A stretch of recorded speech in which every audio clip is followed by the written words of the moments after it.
नमस्कार दोस्तों और हमारे प्यारे साथियों, मैं हूं आपका दोस्त और आपका साथी सुभाष चौधरी। दोस्तों, आज बात करने वाला हूं मैं आपसे कुछ मार्केटिंग की बातें जो कि मार्केटिंग के लोगों के लिए बहुत ही इम्पोर्टेंट या महत्वपूर्ण है, क्योंकि बिना मार्केट स्किल के दोस्तों आप मार्केट में कुछ भी नहीं कर पाएंगे। लेकिन दोस्तों, वीडियो शुरू करने से पहले हमारी रिक्वेस्ट है, जिन लोगों ने चैनल को सब्सक्राइब, लाइक और कमेंट्स नहीं किया है, कृपया करके चैनल को लाइक, सब्सक्राइब और कमेंट्स ज़रूर कर दें। जिससे क्या होता है, मोटिवेशन मिलता रहता है और हम आपके बीच में एक नई नई वीडियो लेकर आते रहते हैं और ये सिलसिला चलता रहता है। तो दोस्तों, टाइम को ज़्यादा स्पेंड ना करते हुए मैं वीडियो को शुरू करता हूँ। दोस्तों, मार्केट में जो होती है मार्केट की स्किल, उसमें जो 5 पॉइंट्स होते हैं बड़े इंपॉर्टेंट होते हैं और उस टॉपिक पे हमें रोज़ काम करना चाहिए, डेली बेसिस पे। सबसे पहला पॉइंट आता है दोस्तों, skill development in your mind.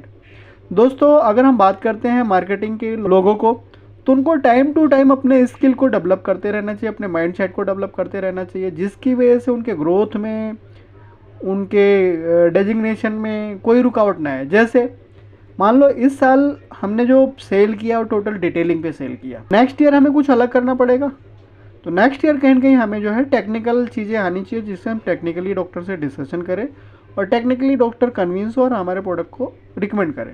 दोस्तों, थर्ड ईयर हमें कहीं ना कहीं वो अपने जो डॉक्टर लिस्ट है हमारी, उसको फिल्टर करें, उसमें देखें हमारे वीवीआईपी कितने हैं, इम्पोर्टेंट कितने हैं और हमारे लॉयल कस्टमर कितने हैं, रेस्ट कस्टमर कितने हैं, चूँकि उसी हिसाब से फिर आप फोकस कर पाएंगे। दूसरा, अपने ब्रांड में कुछ यूनिक ब्रांड बनाएं, कुछ फोकस बनाएं, कुछ मेजर बनाएं, कुछ रेस्ट बनाएं, ताकि आप सेगमेंट वाइज जब आप काम करना शुरू करेंगे तो ग्रेजुअली आपके सेल में कहीं ग्रोथ आएगी। तो ये सारी चीज़ें जो होंगी ना, वो कहीं स्किल डेवलपमेंट में ही आती हैं और वो जब भी आएंगी जो अपने माइंड को टाइम टू टाइम अपने डेवलप करेंगे, अपने स्किल को डेवलप करेंगे, जब भी टाइम टू टाइम चीज़ें डेवलप होंगी। दोस्तों, दूसरा जो पॉइंट आता है मार्केटिंग में, वो आता है यूएसपी का।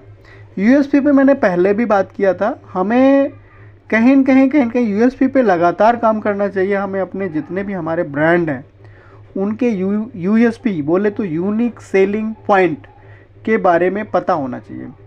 यूनिक सेलिंग पॉइंट में आती क्या क्या चीज़ें हैं, वो पैकिंग भी आता है, एमआरपी भी आता है, कंपोजिशन भी आता है, डोज भी आता है। तो दोस्तों, जब हमें अपने ब्रांड का पता होगा, साथ के साथ कॉम्पिटिटर के ब्रांड का पता होगा। सपोज मान लो हमारा प्रोडक्ट है ए नाम का, उसकी एमआरपी 30 रुपये है, सामने वाला जो कॉम्पिटिटर है सेम कंपोजिशन में है, लेकिन उसकी जो एमआरपी है ना वो 50 रुपये है, हमारे से कहीं 20 रुपये एक्स्ट्रा है। तो वो हमारे लिए एक यूनिक पॉइंट हो गया। उसका ड्रॉबैक ये है कि हमारे से महंगा है। सेम ऐसे कई बार इंग्रेडिएंट का भी होता है, हमारे भी इंग्रेडिएंट जो है 8 है, सामने वाले में 5 है, सेम सेगमेंट का प्रोडक्ट। वो आपका यूएसपी हो गया एक तरह से प्रमोट करने के लिए।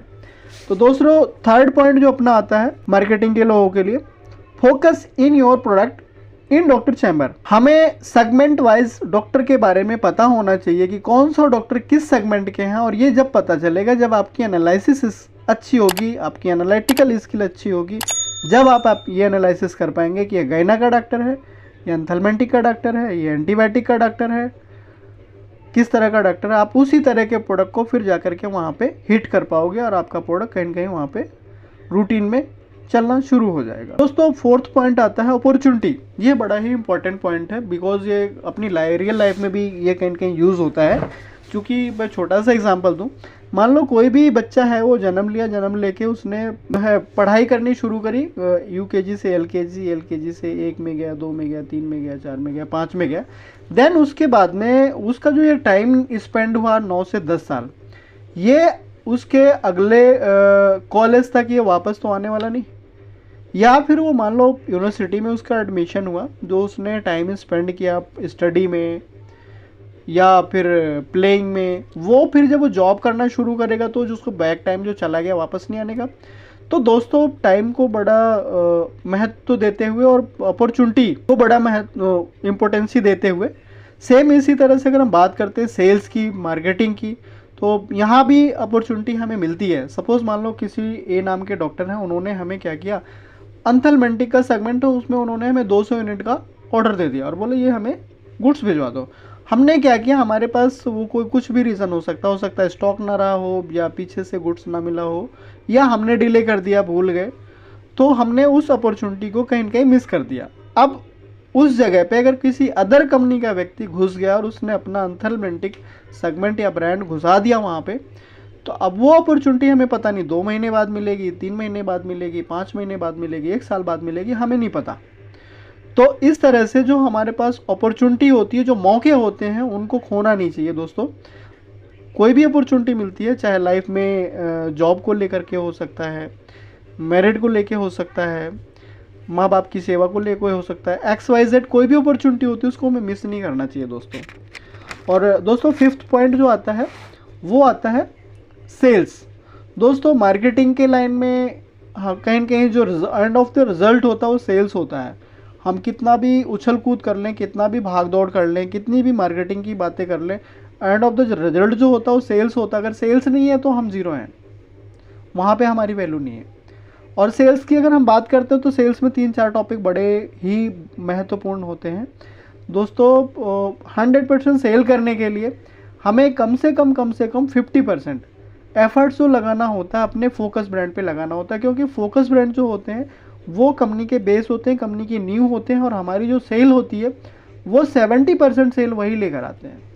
इसलिए हमारे पास जो मान लो 50 ब्रांड है, 50 ब्रांड में से हमारे 4 जो है बड़े मेजर ब्रांड है, जो पॉपुलर हैं, लोग जानते हैं, और कहीं न कहीं रिक्वायरमेंट भी उनकी फील्ड में अच्छी है, तो कहीं न कहीं हमें उस पर लगातार फोकस बना के रखना चाहिए, क्योंकि वो हमारी रीढ़ की हड्डी है। देन दोस्तों 30% जो हमें जो मेजर ब्रांड है उन पे काम करना चाहिए। उसके बाद में दोस्तों 20% सेल जो हमें मिलती है ना, वो अल्टीमेट जो हमने लास्ट ईयर काम किया उससे लास्ट ईयर काम किया उन प्रोडक्टों के रिमाइंडर से हमें कहीं न कहीं मिल जाती है। बोले तो रेस्ट ब्रांड से हमें 20% सेल मिल जाती है, जिसकी वजह से हम 100% अपना अचीव कर लेते हैं। दूसरी मीनिंग ये है दोस्तों कि कहीं न कहीं मार्केटिंग में अगर हम बात करते हैं सेल्स के लाइन में, किसी भी VSO की किसी भी हमारे की जो ऑब्जेक्टिव है वो 3 लाख का है, बट जो है 2 लाख की सेल हो रही है उसके मेजर ब्रांड से, और उसको 1 लाख की सेल करनी है। 1 लाख की सेल के लिए उसको कहीं न कहीं फोकस ब्रांड पे थोड़ा सा, फोकस ब्रांड के साथ में मेजर ब्रांड और इस ब्रांड पे काम करेगा तो ग्रेजुअली वो 3 लाख अचीव कर लेगा।